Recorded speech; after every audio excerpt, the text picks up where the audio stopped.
So the time has come. The Champions League draw is set. The road to Budapest 2026 is in front of our eyes. It's confirmed. The route is there for all teams, and we're going to go through it. We're going to be discussing the winners and the losers, who came out on top in this draw, who didn't, the tough games. We're going to be doing a small little prediction as well. We're going to kind of go through each team's draw, each team's, fixture, and see who could potentially come out on top in this year's Champions League. If you guys are new to the channel, make sure you guys leave a like, subscribe if you are new, if you're a football fan.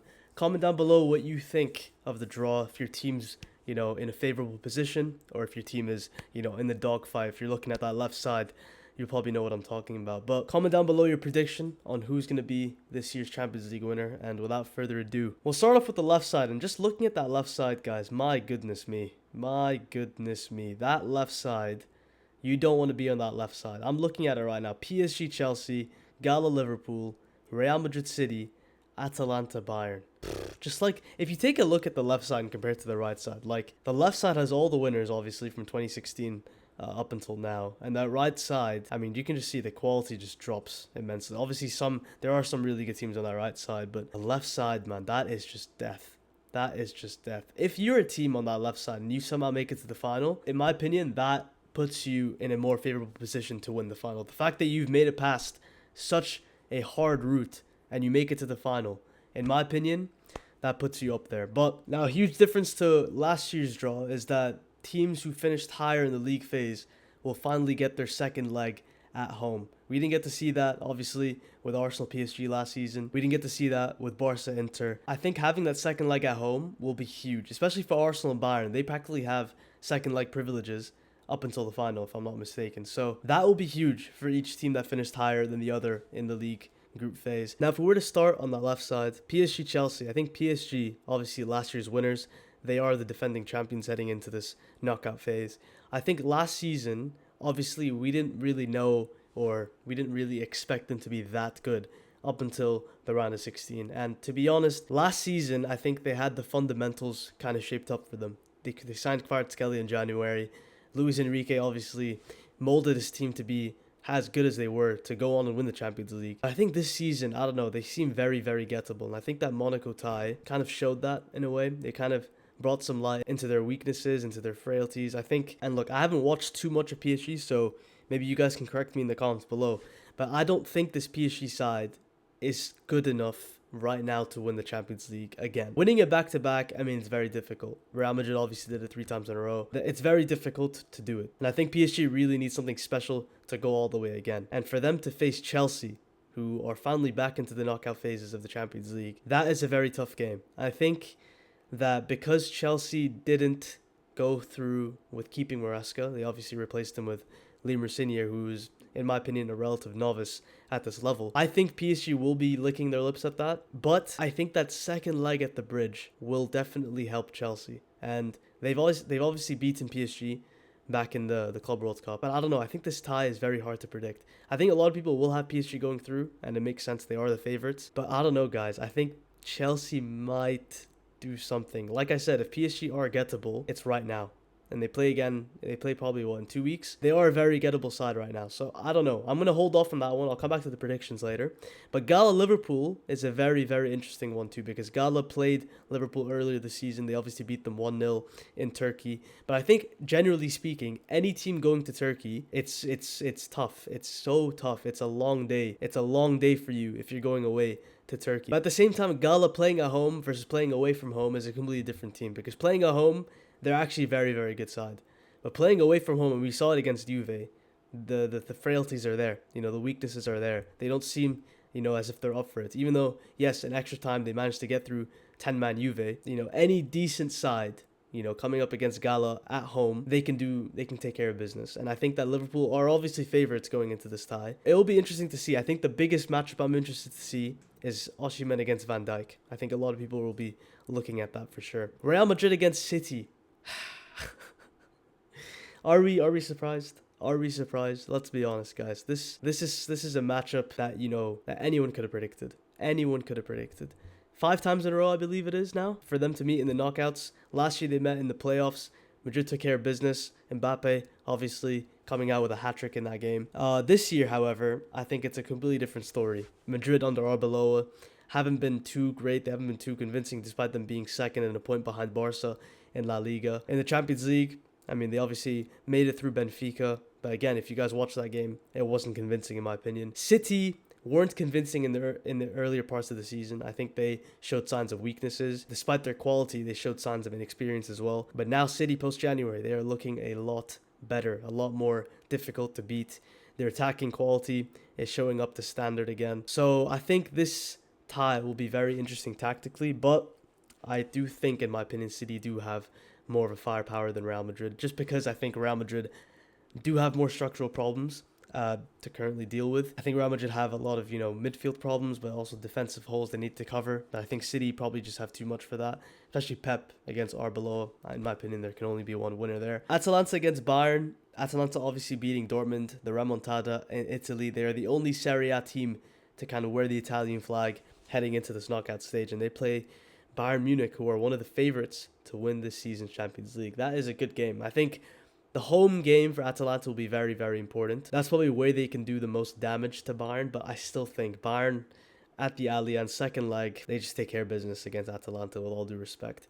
If you go to the right side, obviously the quality tends to drop a little bit, but Newcastle against Barca. My team, Barca. We have to take care of business there. I think the second leg at home is huge for us. It's obviously, again, it's been played early this season. Barca came out on top at St. James's Park with those two Rashford Rockets. I think this will be closer than people expect, but in my opinion, I think that, if we somehow take care of business or kind of bring back a respectable score back to the Camp Nou from St. James's Park from the first leg, I think we should be able to take care of Newcastle. I do think it'll be tough because physically Newcastle are very, very good, but people tend to forget that they have probably the most physical midfield in England. But Pedri and De Jong ran rings around them at St. James's Park. But at the same time, I think not having De Jong for both legs will be difficult. I think a lot of people will underestimate that. So I don't know. I think it'll be very interesting. Pedri being back, though, is huge. Rashford being back is huge. Having our front line, Rafinha, Yamal, Lewandowski or Farron, whoever it is, that will be huge. I think Newcastle's biggest, strength right now is probably the pacing behind. The Gordon Elanga pacing behind will probably kill us, but we took care of that. We managed to kind of nullify that a bit in the fixture earlier this season. I think it'll be very interesting to see, though. I do have Barca going through there. Atleti against Tottenham Hotspur. Neither team are doing particularly well in their domestic league. I mean, Spurs are doing way worse than Atleti, but Atleti, I think they seem to be taking more, emphasis on the cup games and the Champions League. Copa del Rey, obviously, you guys saw what they did to us in the first leg. The second leg, we're playing that in a few days. Playing against Spurs, who came fourth, I believe, in the league phase. That will be very interesting. That will be very, very interesting. I think second leg in England will definitely do some damage to Atleti, but I don't know. I don't trust the Spurs team to do some damage against Atleti. I think they will come out on top eventually, especially because Spurs, I think, obviously, two-door new manager bounce, but I don't see them really, doing some damage in the Champions League. If anything, they really need to focus getting out of relegation because if they go down, that is a completely different story. Bodo Glimt against Sporting. That is a good game. I think Bodo, guys, serious dark horses, and I think everyone knows this. The fact that they've slayed so many big teams, Man City, Atletico, Inter twice, consecutive run of games too. That is really, really impressive. And they come up against Sporting, who finished in the top 8. But I think having that second leg in Portugal for Sporting will be very, very important. But I don't know, Bodo seem to be doing some damage. I don't know. They seem to be kind of unpredictable. They can kill you in Norway, but they can also kill you away, apparently. I mean, they beat Atleti away, they beat Inter away. Who says they can't beat Sporting away? I think that will be a very, very interesting game. I do have Bodo coming out on top. I think it'll be very tight. It might even be one of those games that goes to penalties, in my opinion. But we'll have to wait and see. And Leverkusen against Arsenal. And Arsenal, guys, let's call it what it is. This team has the most favorable draw by a country mile. Look at that run they have to at least the semi-finals. I'll even come out and say that if they don't make it to the semis, at least, that is a failure on Mikel Arteta. That has to be a failure. That run is so favorable. I don't see them not making it to the semis. Arsenal Football Club, probably the most talked about team in the world. Some say the best team in the world. That is a favorable run for them. And probably they are, I think, statistically favorites to win the Champions League. So it'll be very interesting to see whether Arsenal do it or not. I think they will. But Leverkusen, they obviously beat Olympiacos in the playoffs to make it here. Leverkusen, though, obviously they aren't the same team under Xabi Alonso. Who knows? It might be a good game. I do see Arsenal going through. I think the reason I'm saying Arsenal should be making it to the semis, no questions asked, is because when you take a look at the rivals in the league, like City, I think the fact that they play Real Madrid twice in and amongst, the title race, in and amongst the games they have. Obviously, Arsenal play City in the Carabao Cup final, I think in March as well. I mean, the fact that they come up against Leverkusen, potentially Bodo or Sporting, home and away, they should take care of business. They absolutely should take care of business. City obviously have a much tougher run of games. I mean, if they beat Real Madrid, they play Bayern most likely in the quarterfinals. That is also a really tough game. So I think City definitely have it way, way harder than Arsenal. And I actually will say that Arsenal making it to semis should be easier than for them to win the league by a country mile. I think that's not even a question. But if we were to look at the potential winners of each single tie, predicting all the way to the final, I think between PSG and Chelsea, I'm not going to lie, guys. I think Chelsea go through. I might sound really, really stupid here. I don't know. I just think PSG are just so gettable right now. There's just something about them. I don't trust them. But Chelsea, I think the fact that they're finally back in the Champions League, back home, second leg at the bridge, that will be huge for them. That will be huge for them. They're going to be up for it. I mean, Chelsea are a big game team. They're they'll be up for any sort of big game, no matter the manager, no matter the team. Maresca's tactics and whatever were all over the 3-0 win in the Club World Cup against PSG, but now Rossini against Enrique, obviously on paper, Enrique should wipe the floor with them, but I don't know, man. There's just something about Chelsea that, kind of makes me see them go through. So I'm going to actually go Chelsea to knock out the holders and make it to the quarterfinals, and I think they'll meet Liverpool. I think Liverpool will struggle against Gala away from home, but the second leg at Anfield, they should be able to take care of business there. So Liverpool against Chelsea in the quarterfinals in the top left. The bottom left, I think it will be Man City Bayern. I think, like I said, City probably just have too much for Real right now due to their structural issues, and Bayern just have way too much for Atalanta. I think Atalanta, as respectable as they are, Bayern are just too good for them. Chelsea against Liverpool, all English quarterfinal. This is running back the years, man. This is absolutely running back the years. This will be tough. Chelsea against Liverpool. I don't know why I have this feeling that Chelsea will just make it through. They'll just go to the semis. I don't know. I'm not gonna say Chelsea are gonna win it. They won't win the Champions League in my opinion. But there's just something about Chelsea in the Champions League that just make me want to say that they'll go through. And I think they'll probably beat Liverpool. I think Liverpool having that second leg at Anfield though will be kind of huge. But Chelsea against Liverpool, that is a tough one. I'm gonna have Chelsea go through. I think they'll beat Liverpool. It'll be very tough. But Liverpool getting knocked out in the quarterfinals, Chelsea making it through to the semis. Bayern City is the toughest one, guys. That is probably the toughest one. I think it can go either way. I think it can really go either way. I think City, I think the last time they played Bayern in the Champions League was when they won the treble, I believe. But man, how times have changed with Bayern at least, because they look such a good side. And the quality on each team is just out of this world. When you look at all phases, defense, midfield, attack, the quality is just there. This is tough, man. I think Bayern will edge it because I do think that their attacking power is far better than City's defensive power. And I don't know about City's attack. City's attack is very good, but I think Bayern's defensive ability is far better than City's. So I don't know. I think Bayern will edge it over City, but I don't know. It can go either way, guys. I wouldn't be surprised if City beat Bayern, but yeah, I think I'll have Bayern go through. So it'll be Chelsea against Bayern in the semis. And yeah, okay, this is where Chelsea's run ends.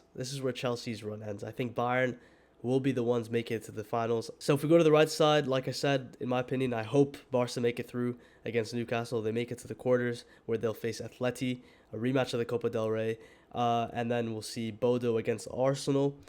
And I think Arsenal will beat Bodo, so that will take them to the semis. Any other outcome but the semis for Arsenal, I'll be very, very disappointed. I think they have an easy run over there. And Barca against Atleti, man. We always struggle against Atleti in knockout games in the Champions League. I don't know if you guys remember. We lost to them twice. We absolutely need to beat them, especially the revenge. I don't think we'll beat them in the Copa del Rey second leg. 4-0 is too much of a deficit, in my opinion, especially with the defensive record of this team. But I think I think the second leg at home will be huge, again. I know I keep saying that, but it does matter. I think if we just survive the first leg, if we just don't repeat the same mistakes, we should be able to be Athletic. So I'm going to have us go to the semifinals where we'll face Arsenal. Now, Arsenal, guys, if Barca face Arsenal in the semis, as you guys can see, those are two teams that mean a lot to me. But obviously, Barca are my number one team. But Arsenal they have a soft spot in my heart. I don't know. This will be very tough. This will be, by the way, what a game this will be. Because if you kind of compare the styles, Arsenal are probably the most pragmatic team in the whole world right now. They have the tools and facilities to beat any type of team in the world because they can take the game to any sort of opponent in Europe right now. And Barca are probably the least pragmatic team because they play one damn style and they stick to it as if, their heart relies on it, which I respect at the same time, but still, it could be very dangerous. And I said this before, guys, and I'll be very honest as a Barca fan. I don't think we'll win the Champions League if we keep making those same defensive mistakes. There's no way. If we keep playing this way, this high risk, without some sort of adaptability in these type of knockout games, I don't know. Because against Inter, we did not need to make it a boxing match. We made it a boxing match for absolutely no reason. We did not need to make it that difficult for us. We could have easily gone through if we just held on at the back, if we just tightened up at the back defensively. Those corner kicks, if we just, again, look, those corner kicks, if we play Arsenal, we cannot be conceding corners. We cannot be conceding corners. That is the number one thing. And we made it a boxing match against Inter for absolutely no reason. But Arsenal, I feel like their attacking power isn't the greatest. In fact, I think, the likes of Bayern, the likes of City, the likes of Real, PSG, Liverpool, like their attacking power is way better than Arsenal's. But I just think Arsenal they're so unpredictable. Against two legs, they're going to be so difficult to beat. But if there's any team to do it, actually, it is us. I want to say I want to back us, but I just don't trust our defense, man. I just don't trust our defense. And who knows? I don't know if hopefully Pedri, Rafinha, Yamal, they stay fit. Arsenal have the best squad depth as well. Everything is in their favor. And I think if they do face us in the semifinals, they probably are favorites to go through. I'm going to hate to say this, and you guys are probably going to hate me saying this, but I do think Arsenal do beat us. I think it'll be very close, but I don't know. I just don't trust our defense. Probably, I don't know, man. I think Flick against Arteta will be very interesting as well. I'll have Arsenal beat us, but again, I don't know. It'll be very unpredictable to see. Bayern against Arsenal in the final. That will be a good one. That will be a very, very good one. I think a lot of people will have them going to the final as well. Arsenal playing for their first ever Champions League trophy. Bayern playing for their sixth, I believe. Fifth or sixth. I think it's sixth Champions League title. That is a tough one. I will probably have Bayern take it, though. I think they have too much experience heading into the final. Company against Arteta, though, that'll be a very, very good game. Obviously, when both of these teams played earlier in the competition, Arsenal did come out on top, beating them at the Emirates. But as a one-off game in a neutral ground, this will be tough. Anything, by the way, anything that I say could be completely wrong. This is just a prediction. It's a live prediction. I might even make another video when the quarterfinals are set or whatever. We'll have to wait and see. This is just the live predictions. But I do have Bayern making it and winning the Champions League. So that is my ultimate prediction, guys. You guys do disagree or agree? Let me know in the comments below. Who do you have crashing out? Any upsets? Any dark horses? Any surprises? Let me know what you guys think in the comments below. And I will see you guys in another video very soon. Peace.